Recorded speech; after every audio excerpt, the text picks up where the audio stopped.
Hey everybody, we are live. I've got three great guests tonight. We're gonna got three great topics as well. We're talking New York Times talks about meta and paid accounts. We've got YouTube adding podcasts. We've got Contently talking about video marketing. I got Latif, Red, and Adam. Let's lip sync that theme song.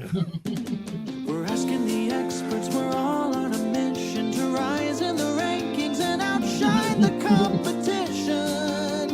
Welcome to Rise and Outshine. Well, we've got three great guests tonight, Latif, Red, and Adam. Let's take a minute to meet everybody tonight. Latif and Red, I've been watching a couple of your YouTube shows, really enjoying the content. Tell us a little bit about your show and where you're from. I'm on two shows. What She Said is my show, and I do Real Talk with Red. What She Said is the show for a woman, about woman, created by a woman, and it's just we talk about everything related to women, but in aspects of the men in our lives, the women in our lives, and the children in our lives. So I pick a topic, and the topic is one topic, but we talk about that topic throughout each relationship with the men, women, and children. And how can we get information on that show? worldofredmedia@gmail.com is the email, but you also can go to redmediaradio.com to listen.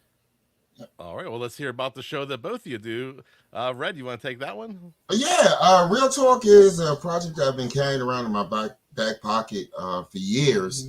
Then I met her and it rekindled and it kind of took off. It's actually one of the anchor shows for Red Media Radio. She comes up with the topic and kind of bum rushes me into discussing it because it's real talk, so it's not pre-scripted, it's not pre-thought out. The subjects go from relationships to just getting through life, basically. Because adulting is not as fun as they let us to believe. So yeah. Awesome. And what's the best way to connect on? Is the same website for both shows? redmediaradio.com. I mean, we're on 24 hours a day. We have a lot of talk shows. Some of it, we've been actually getting into the podcast thing as far as video, transferring those shows over. So the subject that you're going to be talking about tonight is very important to us. All right. Excellent. I'll have all those links in the show notes. And Adam, welcome to the show. Thanks for having me on. Sure. Where are you calling in from? I'm in upstate New York. New York. We got New York, New Jersey, and Pennsylvania on the show tonight. Welcome to the show. Tell us a little bit about yourself and what you're doing up in New York. So I describe myself as some douchebag who points a camera at his face and talks. So I joined TikTok to try to learn some business ideas, and nothing was on there besides spammy stuff. So I decided to point the camera at my face and tell all the ones that I know that I've either done or people I know have done or have researched heavily. And that accidentally grew to like 90,000 people. So I point a camera at my face and tell people how they can make extra money. And then there's a associated YouTube with that are longer form interviews with business owners. But I first primarily got started in social media by doing a YouTube channel on how to start a party rental company, because that's what I've been doing since 2005. So I got those kind of two varying things, real side hustles and party rental stuff. Awesome. Well, welcome to the show. Best way that we can connect to you and find both those websites? Tent Guy is YouTube. That one's real easy. Tent Guy. And TikTok is Real World Side Hustles. Very nice. Are we ready for the hot seats? I guess here we go. We have three topics tonight. The first one we're going to cover is Facebook coming up with another unoriginal idea. We have $11.99 verified accounts. We saw Twitter do it earlier in the year. Facebook is now doing it, and you can do it for Instagram as well. That's $11.99 per account on Facebook and Instagram. The only thing it seems that you get with this package is the protection that somebody can't just create another account that mirrors your account. Now let's start with the price. Is $11.99 a price that's worth the protection of not having a duplicate clone account? Anybody want to take that one? Wasn't it a month? $11.99 a month? $11.99 for each Facebook and $11.99 for Instagram. Wow. Wow. No, it's stupid. Yeah. It's totally stupid. I can kind of get why Twitter did it because Twitter has so many bots, but if TikTok does it, now LinkedIn's going to do it, and everywhere's going to do it. It's stupid and it's not needed because they don't have as big of bot issues, and it's just there's no value to it. Yeah, Twitter seemed to throw in other features too, where Blue Verified may get you a little more organic reach. You get the other protection of two-factor authentication when you log in, which you're going to be removing for the free accounts. But Facebook's like, hey, we'll just make sure nobody else opens an account with your name on it. Also, it's going to be $12 a month. Yeah. If it came with way more, then it might be worth it. But I mean, Facebook and Instagram are owned by the same company, so why do you got to pay double? Right. That's what I was thinking. Okay. Yeah. No, I mean, I wouldn't pay. I'm not paying to be. It's not. I think it's a vanity thing. Yeah. I think it's more vanity than anything else because they're going to vet you. If you're a celebrity or someone that has like a huge following and a huge reach, they're going to vet you and give you that blue check mark anyway. It's in their best interest. So, it just seems like a grab for extra money. Yeah, in the Incredibles movie, how the bad guy says, if everyone has superpowers, no one's special. Yeah. If everyone has a blue check mark, then it doesn't mean anything. That guy. Yeah. That guy. I agree. Yeah, it's one of the things that people were talking about is, if everybody has it, what's special about it? Now, they do say people who are already verified for the time being, was their quotes, will not have to upgrade to the $11.99 if you're already verified for the time being. So we'll see how it rolls out. But I don't think if they add any other features to it, what's the value? I mean, how many spoofed accounts have you had in your name? And especially when we're talking about new and upcoming content creators, DIY content creators, people who are small market, 100, 1,000, maybe 5 to 10,000 listeners. You're not going to have a spoofed or account or many spoofed accounts trying to build off of your brand. You have your small little niche audience. I don't see it as a problem that's going to be solved by having a verified account. Right. Well, maybe people might want to do it when they get to 50, 60,000 people. Because on my TikTok, I have about 100 accounts that try to imitate me and sell people stuff. Also, there's that saying that if the product is free, then you're the product. So Instagram, Facebook, and Twitter are now charging. So does that mean our information's not going anywhere now? Because we used to be the product as an information because we were using it for free. But now if we're paying for it, is that cutting off all of our information that they get to resell? Yeah, Probably not. I feel like I'm the product, and now I'm paying $12. Yeah. I can't. I would definitely vote no.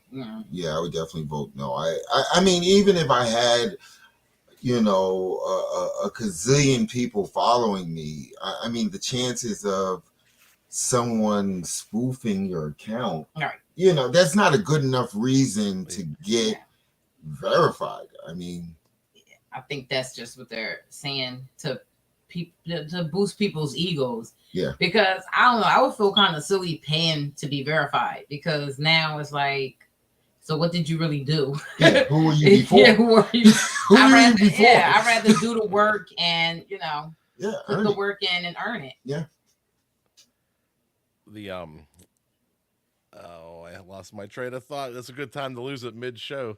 If let's say if the $11.99 came with additional features, maybe things like advanced analytics. Maybe you got a little more data on the people who consumed your content, which they already give you some analytics, but they have to really step it up to some advanced analytics, or maybe increased organic reach, because they've been stripping away organic reach for businesses and pages for years. You're lucky if you reach 0.5% for a lot of these smaller accounts, smaller shows, where you've just lost all that reach to anybody who's subscribed to you or fans with you.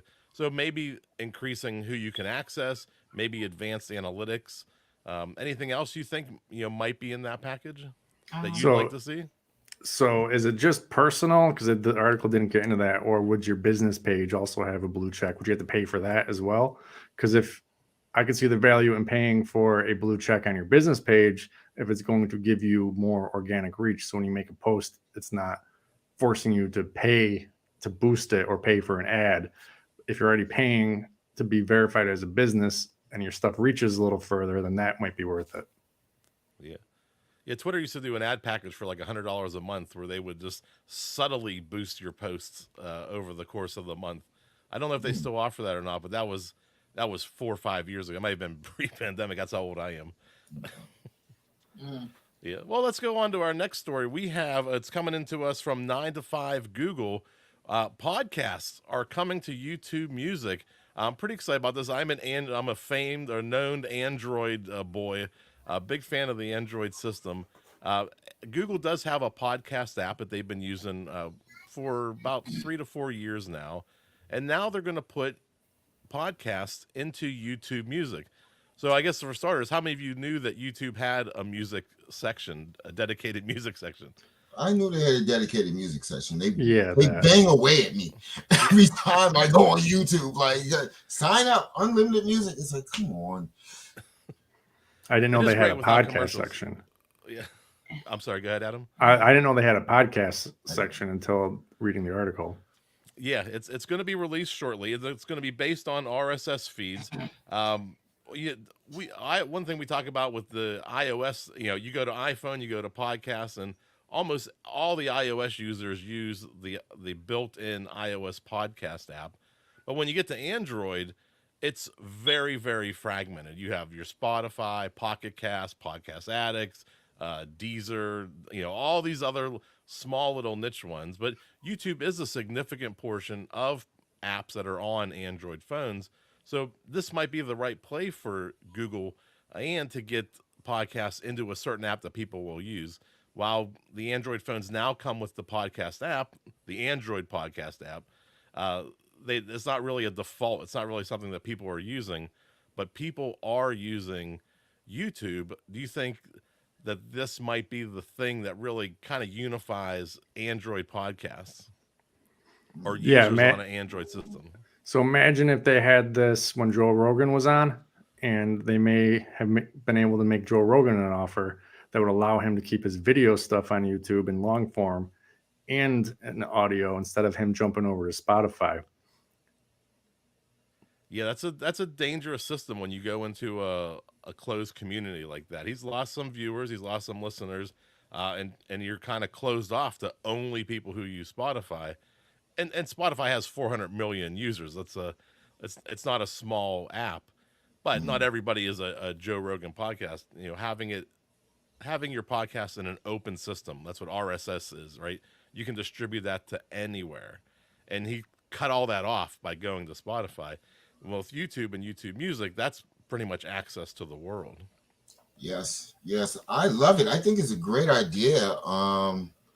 Actually, I'm thinking I might look into it after this broadcast, because again, YouTube is just well known. Everybody spends like most of their day wasted on YouTube, looking at videos, listening to music. I guess they have their own TV network, but Google is very, very good at getting the word out about what they want to get the word out about. Yeah. Earlier when I said I didn't know they had a podcast, I was meaning the Google. I didn't know Google had a podcast platform until I read the article. So having it on YouTube, which people already use, is great. Like Google tried competing with Facebook before, and I forget what that was even called. Google Plus. Yeah. And it sucked and bombed.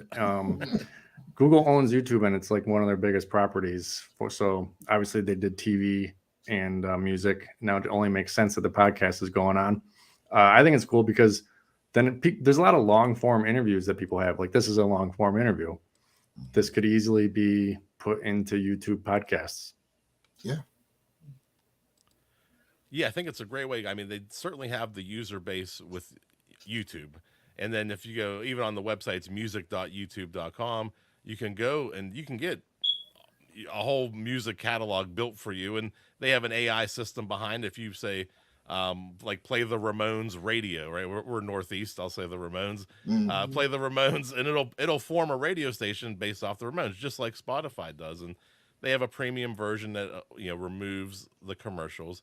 And I think it's a great move. You got music there already. You've got videos when you're at home, but when you're traveling, if you have it all in one app, I say why not? I think this could be a great thing for YouTube and YouTube Music.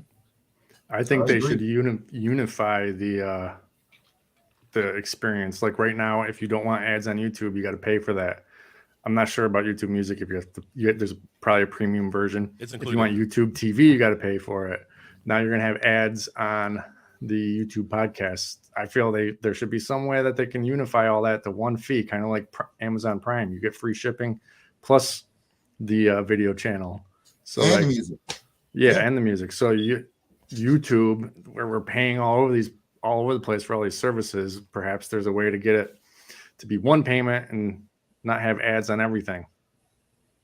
How about for somebody at home with their podcast? They've set up their RSS feed.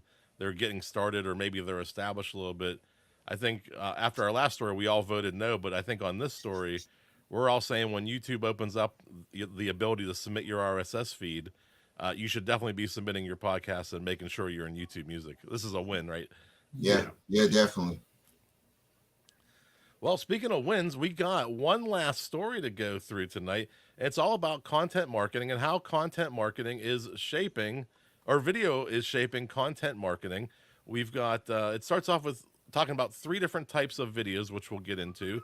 And then we'll go and we'll try to finish it up and see, because we're all creating videos here. So we're going to talk a little bit about what we do one last time. But in this story, we're talking about the 3 different types of content. And let's start with user-generated content. This is great for brands who have retail establishments. They have, they're selling physical goods. And you get a lot of users generating content for the brand. Is that something you've ever considered or something you've consumed on your own? Have you ever bought something from, have you ever made a purchase from seeing somebody demonstrate it online? No. Oh, I do that. Yeah, I definitely do that. Yeah. With tech stuff, I'll go to different, tech channels and I'll look at stuff. And sometimes I'll just pull a trigger because I actually was on the fence about it. But if someone does a good demonstration and talks about the product and tells me the pluses and the benefits, yeah, I'll pull the trigger. I'll go ahead and buy it. Yeah, it's true. I was thinking no. So in the sense of I'm going to go find someone who's giving a review and make sure that they're not biased by getting paid or getting something for free. But in general, I hate user-generated content, the stuff that people are being paid for. I know their article says different, but I have a way more cynical look. I can spot one of those immediately, and I'm just like, this is stupid. I'm out of here. Okay. You can tell, you can sniff it out. Yeah. How about what we're doing right now? Live streaming. It's kind of had an ebb and flow over the last 5 or 6 years. Came on real strong, maybe 2018, 19, kind of faded, came back very strong during the pandemic, and it's kind of faded a little bit. We're kind of in a low right now, I think, for live streaming.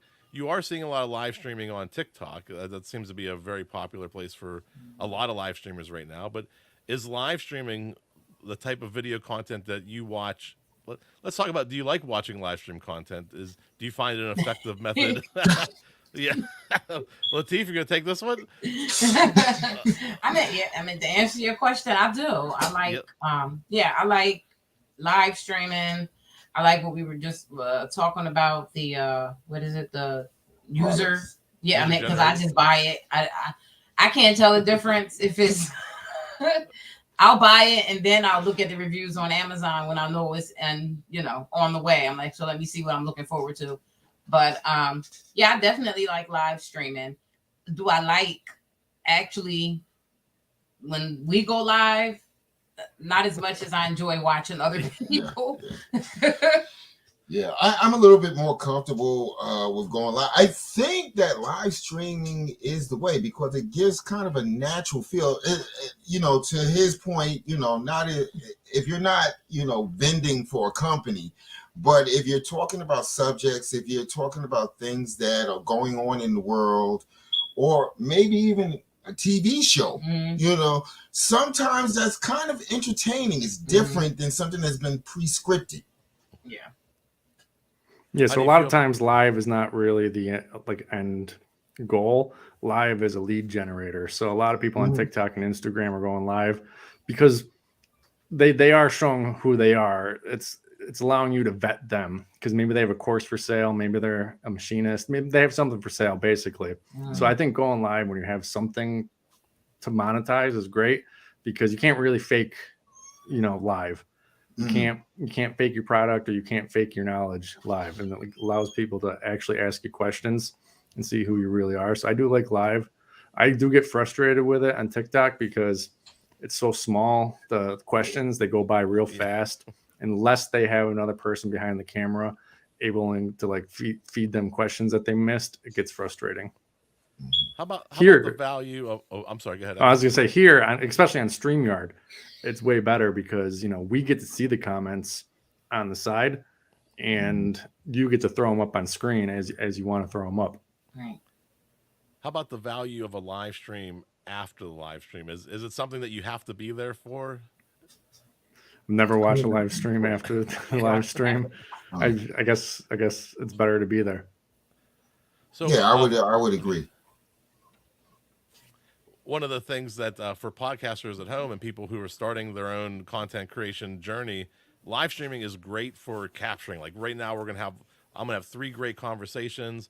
I'm gonna turn this into a podcast. We have the video coming out, but I'll be able to distribute the audio. So a lot of times, the way that this could relate to people watching is you can repurpose live stream content into little clips.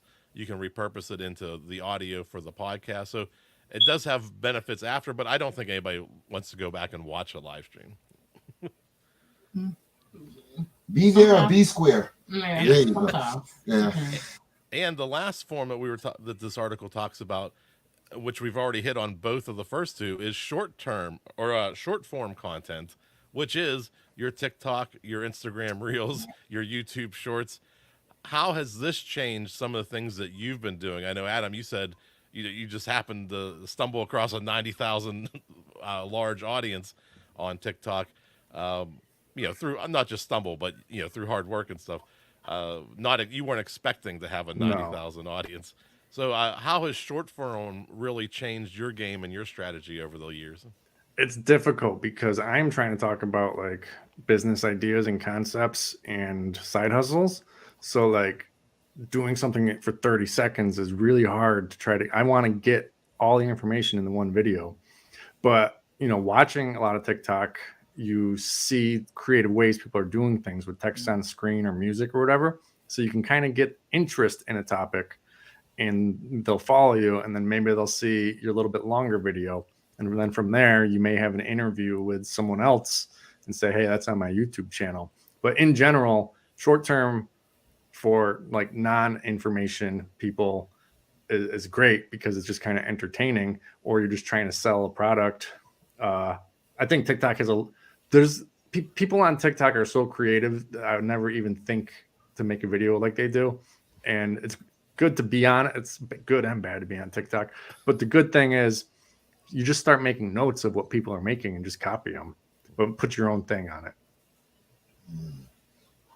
Yeah, the TikTok algorithm, it'll feed you stuff that you like, and Yeah. it knows you better than you think you know yourself. It's pretty incredible.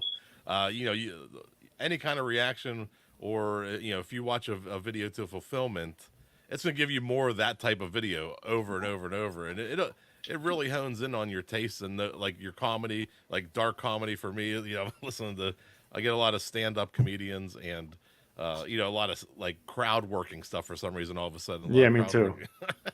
Have you seen the ones where it's a comedian just says one-liners to see if it crosses the line to 2 English people sitting on a couch? No, I haven't seen that yet. But I'll tell you, if I get one tonight, I'll probably get served that ad tonight. Right. Latif and Red, have you experimented with any vertical video or short form video? I've experimented with Reels on Facebook. This was basis for a show that I'm creating for redmediaradio.com. It keeps you on your toes because you got a minute. You've got 60 seconds to get all your thoughts together, put it down, and make it work. I like it because it's challenging. It's challenging to get a complete thought in 60 seconds because we're used to talking. We're used to doing shows that last an hour. You know, you got to get it all down pat. I like it. I'm just going to vote that I like it. Yeah. I just like the pandering of it. If you watch some video, I just like the pandering of it. If you watch some videos, there's people who say you need to start with a hook and keep your best thing to last. And I, in general, don't like it. Just seems too social media influencer-ish, you know, like, so when I make videos, I don't do that. And I probably suffer because of it, but I don't like when people change their voices and talk really fast and try to get you with a hook. But I get that it works. Just not, I don't like it. Yeah. No, I mean, well, I get stuck watching them more than creating them. Bloop, bloop, bloop. Yeah, I mean, I guess, yeah, but I mean, for me, I guess it's more of a personal hurdle I have to get over because I have 4 younger daughters. And whenever I'm trying to create something, one of them wants to jump in the video, and I'm like, this doesn't fit what what mommy's trying to do. what I'm trying to do. But I do enjoy it, and I have like a lot of ideas to jump on and do it. I just have to find a place to hide, and do it. It was a fun experiment for me. I definitely, you know, I found it to be fun. And again, you know, anything, I'm getting older, anything that keeps my mind sharp, I'm a fan of. Well, the votes are in for tonight's show. We're going to hold off on paid accounts for Meta, for Facebook and Instagram. Save your $24 right now. YouTube's adding podcasts when that to YouTube Music. When that comes out, make sure you submit your podcast. And video content is really the new content marketing. It's you don't have to be a writer. I guess we didn't even talk about that, but creating video content seems to be more effective. You know, one of the things from the article, 91% of people say they'd like to see more videos from companies they support. So, I mean, it's kind of a weighted question, but you know, we'll take it. And I want to thank my guests tonight. Adam, let's start with you on the way out. Let's hear about where we can find you and how we can connect with you. On YouTube, it's the Tent Guy. I also have a course for party rentals, how to start a party rental business at startapartyrentalcompany.com. And TikTok for general business and a whole bunch of ideas is Real World Side Hustles. Awesome. We'll have all that in the show notes. Latif and Red, let's hear about, redmediainc.com. Is that the right No, redmediaradio.com. Close. Redmediaradio.com. I'm in the process of actually restructuring it because I'm not young anymore, like I just mentioned. So we're making it the grown folk station, you know, with curated music and talk shows. But that is the driving force, is to bring value to people's lives, you know, via our talk shows and our station. Redmediaradio.com. I'll have the correct link in the show notes. Redmediaradio.com. And Adam, the Tent Guy on YouTube, and realworldhustles.com. Was that it? Real World Side Hustles on TikTok. I'm getting better. Let's lip sync that theme song. We're asking the experts, we're all on a mission to rise in the rankings and I walk my head with you. outshine. Welcome to Rise and Outshine. I've been out of focus for like 5 minutes here.